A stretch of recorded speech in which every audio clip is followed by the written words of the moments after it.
नमस्कार, prime news देख रहे हैं आप और आपके साथ मैं हूं अब्दुल समद इसरार। चलिए बुलेटिन की शुरुआत उत्तराखंड प्राइम की तमाम बड़ी खबरों के साथ करेंगे।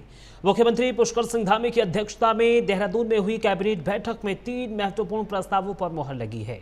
पहला प्रस्ताव हरिद्वार कुंभ मेले से जुड़ा है, जिसके तहत मेले की तैयारियों को देखते हुए 82 पदों पर नियुक्ति को मंजूरी दी गई है। इन नियुक्तियों से प्रशासनिक जो व्यवस्थाएं हैं उनमें बेहतर बनाने में मदद मिलेगी।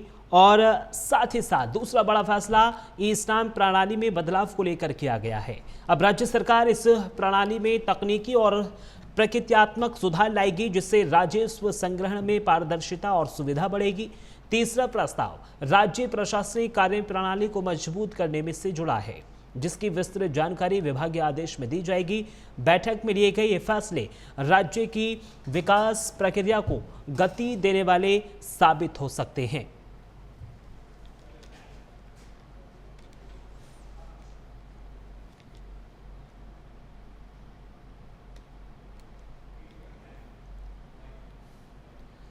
चलिए खबरों में आगे बढ़ेंगे। अगली खबर देहरादून से है, जहां मुख्यमंत्री पुष्कर सिंह धामी की मौजूदगी में सचिवालय में एक अहम MOU पर हस्ताक्षर किए गए हैं। ये समझौता राजकीय दूर मेडिकल कॉलेज, राजकीय मेडिकल कॉलेज हल्द्वानी और सेवादन आरोग्य संस्था के बीच हुआ। MOU के तहत हल्द्वानी और देहरादून के मेडिकल कॉलेज में तीमारदारों के लिए 350 बिस्तरों की क्षमता वाले विश्राम गृह बनाए जाएंगे। मुख्यमंत्री पुष्कर सिंह धामी ने कहा है कि राज्य सरकार स्वास्थ्य सुविधाओं को लगातार बेहतर बनाने के लिए कार्य कर रही है।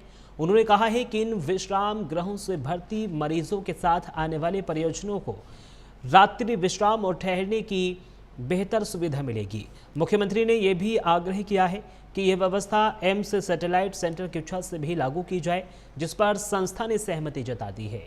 यह पहल प्रदेश के स्वास्थ्य ढांचे को मजबूती देने की दिशा में एक महत्वपूर्ण कदम माना जा रहा है।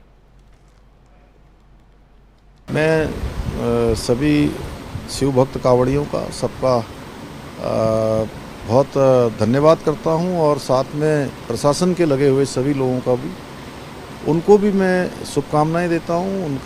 उन्होंने बहुत ही सराहनीय कार्य किया और एक कांवड़ मेला बहुत चुनौतीपूर्ण इसका संपादन करना, इसका संयोजन करना होता है, क्योंकि पूरे देश भर के कांवड़ियों का जो लगभग 3.5-4 करोड़ की संख्या प्रत्येक वर्ष होती है, उसका सबका केंद्र हरिद्वार बन जाता है। और हरिद्वार में व्यवस्थित करना, ट्रैफिक चलाना, उनकी सुरक्षा का काम देखना, बिजली, पानी, स्वास्थ्य, सभी प्रकार की जो चीज़ें हैं उन सब का ध्यान करना एक बड़ा काम है और इसको सफलतापूर्वक इसका संयोजन हुआ है। मैं सभी को धन्यवाद करता हूँ। देहरादून से खबर है, जहां कॉर्बेट नेशनल पार्क में हुए अवैध निर्माण और वित्तीय अनियमितताओं के मामले में प्रवर्तन निदेशालय ने मनी लॉन्ड्रिंग निवारण अधिनियम के तहत विशेष कोर्ट में चार्जशीट दाखिल कर दी है।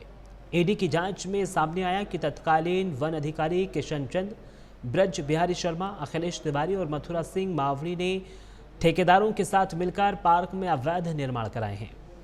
इससे न सिर्फ पर्यावरण नियमों का उल्लंघन हुआ, बल्कि सरकारी कोष को भी करोड़ों रुपए का नुकसान पहुंचा है। आरोप है कि अवैध आय को छिपाने के लिए आरोपियों ने अपने रिश्तेदारों के नाम पर संपत्तियां खरीदी थी। ED ने इन्हीं तथ्यों के आधार पर कोर्ट में चार्जशीट दाखिल की है। देखिए, ED एक स्वतंत्र जांच एजेंसी है और वो अपनी जांच कर रही है। जैसे जैसे उनकी जांच आगे बढ़ रही है, निश्चित रूप से बहुत सारी चीज़ें निकल के सामने आ रही हैं। और उन्होंने कॉर्बेट मामले में भी जो है अपनी चार्जशीट दाखिल की है। जिन अधिकारियों ने उसमें हिलाहवाली की है, जिन अधिकारियों ने गलत ढंग से वहाँ पर काम किया है और जिन अधिकारियों ने नियमों को ताक में रखकर जो काम किया, तो ED ने उसमें चार्जशीट भी दाखिल की है। निश्चित रूप से हमारी सरकार का, हमारी केंद्र सरकार हो, हमारी राज्य सरकार हो, डबल इंजन सरकार का ये लक्ष्य है कि किसी भी तरीके से कहीं पर भी अगर कोई भ्रष्टाचार हुआ है तो दोषी को सख्त से सख्त सजा हमारी सरकार देती है। और आगे भी अगर जिस प्रकार की चीज़ें निकल के आएंगी तो उनको जो उनकी मुफीद जगह है सलाखों के पीछे, वहाँ पहुँचाने का काम करें। अगली खबर भी देहरादून से है, जहां राज्य सरकार ने गन्ना किसानों के लिए एक अहम फैसला लिया है। पेराई सत्र 2024 और 25 के बकाया गन्ना मूल्य भुगतान के तहत चीनी मिल डोईवाला के लिए 22,047 करोड़ और चीनी मिल बाजपुर के लिए 25,009 करोड़ यानी कुल 47,046 करोड़ रुपए की राशि स्वीकृत की गई है। इससे पहले भी राज्य सरकार ने सहकारी एवं सार्वजनिक क्षेत्र की चीनी मिलों को किसानों के भुगतान के लिए 92,014 करोड़ की धनराशि जारी की थी। इसी तरह कुल 139,070 करोड़ रुपए की धनराशि अब तक गन्ना किसानों के भुगतान के लिए स्वीकृत की जा चुकी है। सरकार के इस कदम से हजारों गन्ना किसानों को राहत मिलेगी और समय पर भुगतान सुनिश्चित हो सकेगा।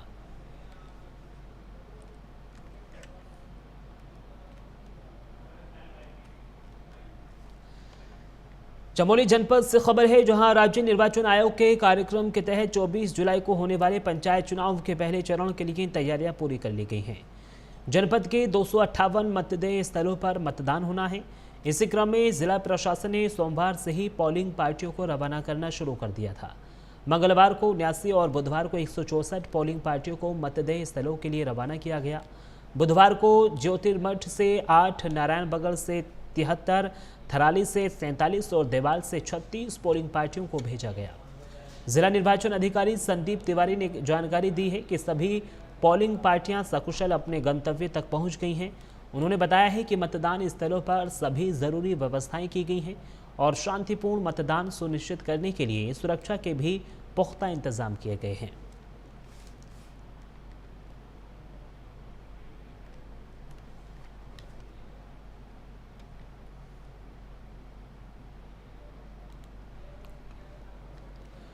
देखिए, जिलाधिकारी ने मतदान करने की अपील की है। चमोली में पंचायत चुनाव की जो तैयारियां हैं वो पूरी हो गई हैं। 258 मतदान केंद्रों पर पहला चरण होगा, यानी पहले चरण के दौरान यहां पर मतदान किया जाएगा।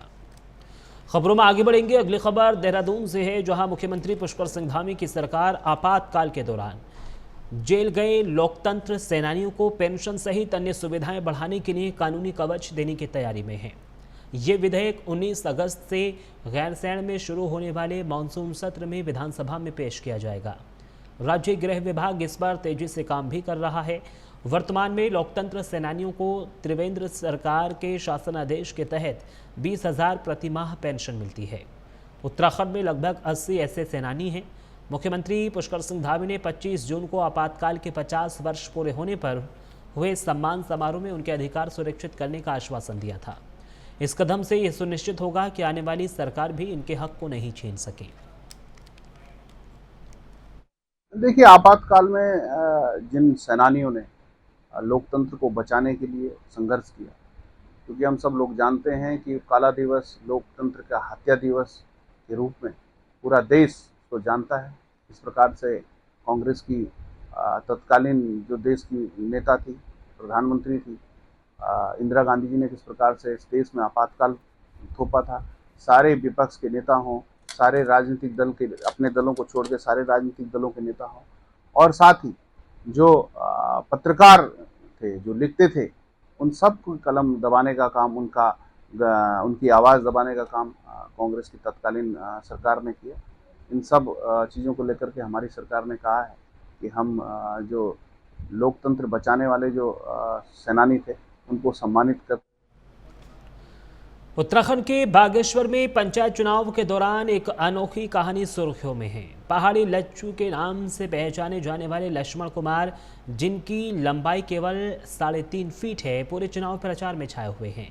गढ़खेत से चुनाव लड़ रहे लच्चू लोग गायकी और एक्टिंग में भी जाने जाते हैं। अपनी छोटी कद कोठी के बावजूद उनका आत्मविश्वास आसमान छूता है। वो कहते हैं कि वह राजनीति सेवा के लिए कर रहे हैं और अपने वादे सच्चे निभाएंगे। लच्चू ने गांव-गांव जाकर नाच गाकर और घोड़े की पीठ पर सवार होकर प्रचार किया है। उनकी लोकप्रियता ग्रामीण महिलाओं और बच्चों के लिए खास बड़ी है।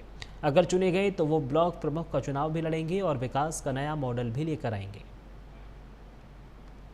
नाम है लक्ष्मण कुमार लच्चू और मैं इस बार क्षेत्र पंचायत सदस्य के उम्मीदवार हूं, जैसर गढ़खेत यूनियन अमखार से, और मुझे बहुत अच्छा लग रहा है और जनता का सपोर्ट मिल रहा है।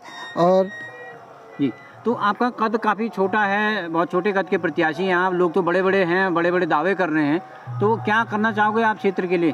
तो मेरी हाइट छोटी है पर मैं फाइट बहुत तगड़ा कर रहा हूँ, और मेरी जो क्षेत्र के लिए जो योजनाएं, जो लोग बड़े लोग हाइट के बड़े होते हैं वो झूठे वादे बहुत करते हैं, पर मैं झूठे वादे नहीं करूँगा। मैंने जितने गाँव में गया हूँ, मैं जितने भी समस्या सुनी मैं उनको पूरा करूँगा।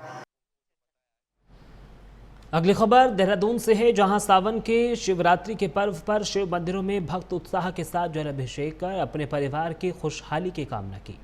इसको लेकर टपकेश्वर महादेव मंदिर के महंत कृष्णगिरी महाराज ने बताया कि सावन महीने की शिवरात्रि को शिव पूजन और जलाभिषेक का खास महत्व होता है।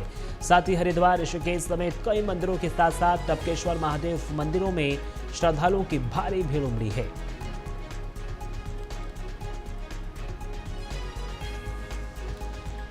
देखिए, आज टपकेश्वर महादेव मंदिरों में जो श्रद्धालुओं की भीड़ थी वो खासी दिखाई दी और यहाँ पर जो भक्तों का सैलाब है वो उमड़ता हुआ नजर आया।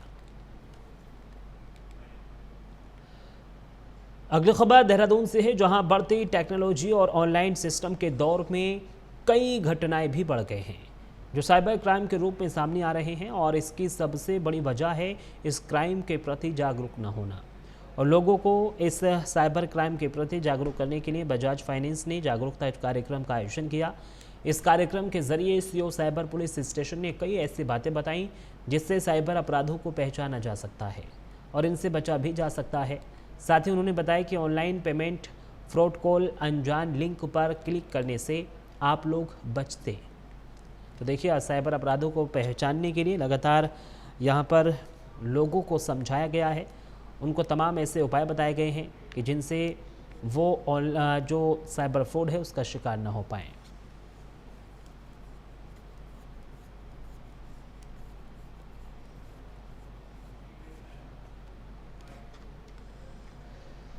अगली खबर सितारगंज से है, जहां उत्तराखंड पंचायत चुनाव की तारीख नज़दीक आ रही है और प्रत्याशी अपने अपने तरीके से चुनाव प्रचार में लगे हुए हैं। दरअसल जिला पंचायत की हॉट सीट भंगा से चुनाव लड़ रही निवर्तमान अध्यक्ष रेणु गंगवार के पक्ष में एक्ट्रेस सपना चौधरी पहुंची, जहां सुरेश गंगवार ने उनका स्वागत किया और हजारों की संख्या में कार्यकर्ता मौजूद रहे।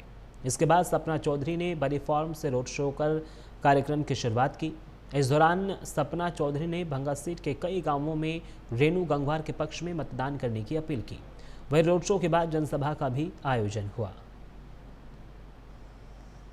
बोलते हैं ना कि आंखों देखी पे विश्वास करो, कानों सुनी पे नहीं। तो आंखों देखी तो हमने देख ही ली है, सपोर्ट पूरा है और अच्छे इंसान को सपोर्ट मिलना भी चाहिए। हमारी भाभी वैसे ही बहुत अच्छी है, तो मांगने से सपोर्ट नहीं मिलता। पब्लिक ने बहुत बहुत बहुत प्यार दिखाया है, बहुत प्यार दिया है और ये जो प्यार दिया है इसका हमेशा कुछ नहीं छोड़ के अवश्य निकलेगा। हम जीत के ही आए। कार्यक्रम का आपने एक प्रॉमिस भी किया है, क्या कहना चाहते हैं? हाँ जरूर, हम प्रॉमिस किया है तो निभाएंगे। आप बुलाइएगा, जीतने के बाद हम जरूर आएंगे। पूरा एरिया आपने भंगा सीट घुमाया, किस तरीके से हरियाली देखी आपने? हरियाली देखी, बहुत सुंदर सुंदर लोग मिले, बहुत प्यारे प्यारे लोग मिले सभी से। हम आर्टिस्ट लोग बहुत कम कनेक्ट कर पाते हैं लोगों से, इतना नहीं। तो जब हमें कैंपेन्स करने को मिलते तो बहुत अच्छा लगता है। हम नए नए लोगों से मिलते हैं, नए नए बच्चे। आज मैंने बहुत सारे बच्चों को देखा जो मेरे पीछे पीछे 20 किलोमीटर तक आ गए हैं। बहुत अच्छा लगता है, इतना प्यार मिलता है। काशीपुर मंडी में भ्रष्टाचार पर विजिलेंस का छापा पड़ा है। मंडी सचिव रिश्वत लेते रंगे हाथों गिरफ्तार हुए हैं। काम के एवज में सचिव ने रिश्वत मांगी थी। मंडी सचिव ने 1,20,000 रुपये की डिमांड की थी। दुकान आवंटन के नाम पर यह रिश्वत मांगी गई थी। विजिलेंस की टीम 5 घंटे घर खंगालती नजर आई। तो बड़ी और अहम जानकारी, मंडी में भ्रष्टाचार को लेकर मंडी सचिव रिश्वत लेते गिरफ्तार किए गए हैं। काम के एवज में सचिव ने रिश्वत मांगी थी और जैसे ही इस पूरे मामले की सूचना पुलिस को मिली, पुलिस भी मौके पर पहुंची। दुकान आवंटन के नाम पर घूस मांगी गई। तो देखिए, उत्तराखंड के काशीपुर से बड़ी खबर आपके टीवी स्क्रीन पर, जहां मंडी में भ्रष्टाचार पर विजिलेंस ने यहां पर छापा मारा है। मंडी सचिव रिश्वत लेते रंगे हाथों गिरफ्तार किए गए हैं और आगे की जांच पड़ताल शुरू कर दी गई है। मंडी सचिव पर आरोप है कि दुकान के आवंटन को लेकर रिश्वत मांगी गई थी और उससे पहले ही विजिलेंस की टीम ने इस पूरे मामले का बंटाधार कर दिया। यानी अब जो मंडी सचिव हैं वो विजिलेंस की कटघरे में है। विजिलेंस की टीम इनसे आगे की पूछताछ करती हुई नजर आएगी। तो काम के एवज में सचिव ने रिश्वत मांगी थी, यानी दुकान के आवंटन को लेकर ये पूरा मामला था। सचिव की ओर से रिश्वत मांगी गई और जैसे ही विजिलेंस को इस पूरे मामले की सूचना दी गई, विजिलेंस की टीम मौके पर पहुंची और तुरंत ही जो मंडी सचिव थे उनको गिरफ्तार कर लिया गया है। तो मंडी सचिव रिश्वत लेते रंगे हाथों गिरफ्तार किए गए हैं। बताया जा रहा है कि लाखों रुपए की इनकी ओर से रिश्वत की डिमांड की गई थी और अब फिलहाल जो सचिव हैं वो अब ईडी के रडार पर भी हैं। खबरों में आगे बढ़ेंगे। देहरादून से एक और बड़ी खबर मिल रही है। उत्तराखंड में बारिश का कहर लगातार जारी है। नेशनल हाईवे समेत प्रदेश के 126 सड़कें बाधित हो गई हैं। 300 भवनों का भी नुकसान हुआ है। अब तक 300 से अधिक मकान क्षतिग्रस्त हो गए हैं। तो उत्तराखंड में बारिश का कहर रुकने का नाम नहीं ले रहा है। 21 जुलाई को भी भारी बारिश के कारण प्रदेश में जनजीवन अस्त व्यस्त रहा। बारिश के कारण प्रदेश में कई सड़कें बंद हो गई थी, जिन्हें खोलने का प्रयास लगातार किया जा रहा है। मिली जानकारी के मुताबिक फिलहाल प्रदेश में 126 सड़कें बाधित हैं। इनमें रुद्रप्रयाग केदारनाथ राष्ट्रीय राजमार्ग, तवाघाट लिपुलेख राष्ट्रीय राजमार्ग और पिथौरागढ़ सोबला बॉर्डर मार्ग के साथ ही नैनीताल जिले का मुख्य जिला मार्ग भी शामिल है। तो देखिए, उत्तराखंड के ऐसे कई जिले हैं जहां पर भारी बारिश हो रही है। भारी बारिश से लगातार लोगों का जनजीवन अस्त व्यस्त है। लोगों को लगातार सफ़र करने में भी परेशानियों का सामना करना पड़ रहा है। वहीं भारी बारिश के बाद जो वाहनों की रफ्तार है वो भी धीमी हो गई है।